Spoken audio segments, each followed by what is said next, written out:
Well, the protests in Lebanon have their roots stemmed right back to social media. They began in response to attacks on WhatsApp calls, but they've grown into a wider movement calling for a boost in the economy and also against corruption. Now, the government in Lebanon is quite complicated. It has representatives of the 18 sects in a government that is built on power sharing.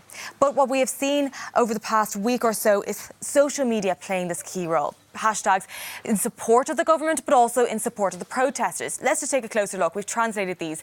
This particular hashtag is in support of the Secretary General of Hezbollah. In Nasrallah, we trust. Others in support of the protesters. Hashtag Lebanon is rising. Now, what we have noted is inauthentic activity in relation to this particular hashtag. Many accounts sharing this hashtag. But let's break down what signs you can spot to see whether something is a bot.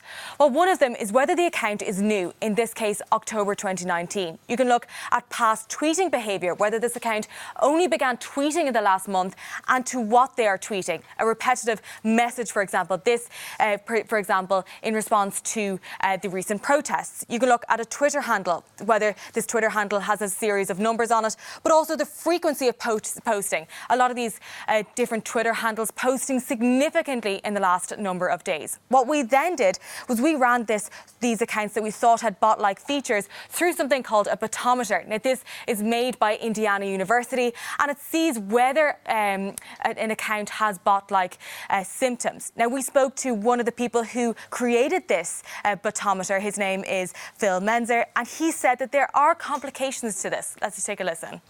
We don't have a good definition of bots. So if you look at what a particular account posts, there may not be anything suspicious, but you notice perhaps that there are many accounts who are pushing very, very, very similar messages.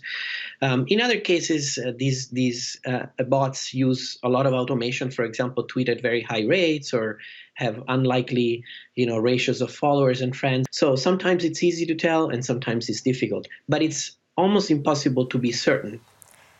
Now, we also spoke to Mike Kearney. He is of MU Informatics Institute. He said the accounts that we showed them did have bot-like symptoms, but he said there's a key message to take away. Let's just take a listen. It's a good rule of thumb not to trust social media as a barometer of public opinion, and that social media tends to attract people that are both technologically inclined and have an opinion on a subject. So even if they are real, they're still not necessarily representative of the public. So being skeptical of what you see on social media is not a bad approach. So the key message here, always be skeptical on social media.